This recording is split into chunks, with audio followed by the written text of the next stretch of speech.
Hello friends, this is Kauslin Singh. Welcome to my YouTube channel. First of all, today we will discuss very important question of B.Ed first semester paper 2 psychological perspective of education. सबसे पहले आप यहाँ पर screen पर देख रहे होंगे unit first यहाँ पर दिया हुआ है। तो यूनिट फर्स्ट में जो बहुत ही वेरी इंपॉर्टेंट क्वेश्चंस हैं हम उस पर डिस्कस करेंगे। जो पहला क्वेश्चन यहाँ पर दिया हुआ है, what do you understand by educational psychology, explain it's nature and scope. अर्थात शिक्षा मनोविज्ञान क्या है, इसके जो प्रकृति है, उसका जो फंक्शन है, उसका जो स्कोप है, उसके बारे में चर्चा करें, उसके बारे में लिखें। ये क्वेश्चन पहला आ रहा है। इसी को दूसरे तरीके से भी पूछ सकते हैं। यहाँ पर ये दिया हुआ है, इसको पूछा जा सकता है कि शिक्षा मनोविज्ञान क्या है, कि what is education psychology, describe it's implications in classroom situation. अर्थात कक्ष में जो परिस्थितियाँ होती हैं उसके लिए जो निहितार्थ हैं, उसके महत्व हैं, इसके बारे में चर्चा करें। ये इसको घुमा के क्वेश्चन दे सकते हैं, या इसका इसी क्वेश्चन को नेक्स्ट लेवल से पूछ सकते हैं। जैसे यहाँ पर दिया हुआ है कि what is meaning of educational psychology, why is it important for a teacher to have understanding the sociology. तो ये सोशियोलॉजी गलत लिखा हुआ है, ये साइकोलॉजी है यहाँ पर। तो इस प्रकार ये तीनों ही एक ही क्वेश्चन है। अगर इसको आप तैयार कर लेंगे डेफिनेटली आपको एग्ज़ाम में ये मिलेगा। सेकंड क्वेश्चन जो है काफ़ी इम्पोर्टेंट है और ये बहुत बार पूछा भी गया है। यहाँ पर दिया हुआ है, describe the various methods of education psychology, explain any one method in detail.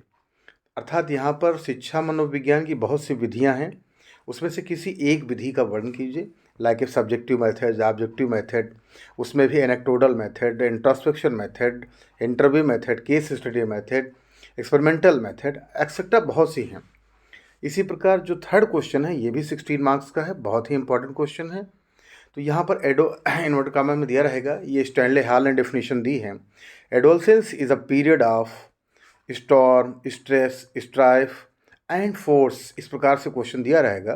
तो इस पर आपको अपनी एक्सप्लेनेशन टिप्पणी देनी है। तो ये भी बहुत ही डोमिनेटिंग क्वेश्चन है। इसी के साथ ही साथ जो सेकंड यूनिट है उसमें भी बहुत अच्छे अच्छे प्रश्न हैं, डोमिनेटिंग क्वेश्चन है। जो पहला प्रश्न है यहाँ पर, what is learning, discuss the factors affecting learning. अर्थात अधिगम क्या है, अर्थात सीखना क्या है, और सीखने को प्रभावित करने वाले कारक कौन कौन से हैं। बहुत ही महत्वपूर्ण प्रश्न है ये, तो इसको भी पूछा जा सकता है। इसके बाद यहाँ पर अगला जो प्रश्न है ये operant, what is operant conditioning theory of learning, explain its educational implication. अर्थात सक्रिय अनुबंधन सिद्धांत क्या है और इसके शैक्षिक निहितार्थ या शैक्षिक महत्व का वर्णन कीजिए।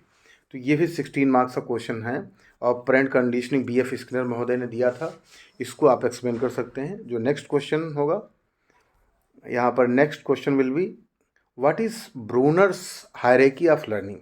तो ब्रूनर्स थ्योरी पूछी जा सकती है आपसे, तो ये भी बहुत ही अच्छी है। इसमें 9:9 की मैट्रिक्स होती है, तो उसको आप एक्सप्लेन कर सकते हैं। हाइट के अकॉर्डिंग बढ़ती है टॉप टू बॉटम, तो बॉटम टू टॉप।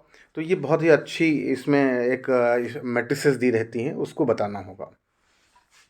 इसी के साथ ही साथ यहाँ पर अगला है जो question, describe Thorndike's trial and error theory. अर्थात थॉर्नडाइक का जो प्रयास एवं त्रुटि सिद्धांत है उसको आपको यहाँ बताना है। Explain it's principles and educational implications. अर्थात यहाँ पर जो उन्होंने प्रिंसिपल्स बताए हैं, साइकोलॉजी बताई है, इम्प्लीकेशंस बताए हैं। तो प्रिंसिपल्स कौन कौन से हैं, जैसे आपको पता है primary loss, secondary loss, law of exercise, law of readiness and law of effect, तो उनको थोड़ा आपको बताना है। इसके साथ ही साथ जो नेक्स्ट क्वेश्चन होगा, अब आप स्क्रीन पर देखेंगे तो यहाँ पर देखिए ज़रा, जो थर्ड यूनिट है, थर्ड यूनिट में बहुत ही डोमिनेटिंग क्वेश्चन है, ये 16 मार्क्स के होंगे। Next question will be define intelligence. अर्थात अधिगम के बाद ये जो है बुद्धि को परिभाषित कीजिए। डिस्कस 3D, 3 डायमेंशनल या स्ट्रक्चर ऑफ इंटेलेक्ट या ईसाई थ्योरी ऑफ इंटेलिजेंस, ये एक ही नाम है, अलग अलग तरीके से पूछा जा सकता है।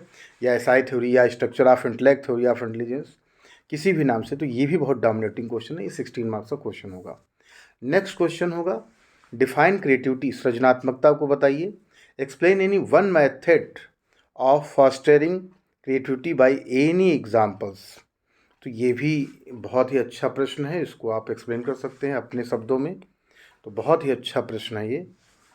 इसके साथ ही साथ यहाँ पर जो अगला है क्वेश्चन वह है कि what is personality, explain it's nature and determinants. तो बहुत ही अच्छा प्रश्न है ये, इसको आप बता सकते हैं।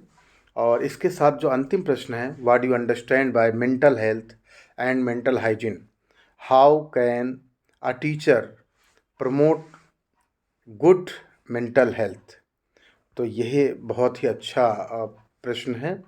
और इस प्रकार से जो भी वेरी इंपॉर्टेंट क्वेश्चन थे for paper 2 psychological perspective of education, I hope अगर आप इसको इस तरीके से तैयार करेंगे तो ज़रूर आपको जो है इसमें 70 से 80% के बीच में मार्क्स मिल सकते हैं। थैंक यू, नमस्कार दोस्तों।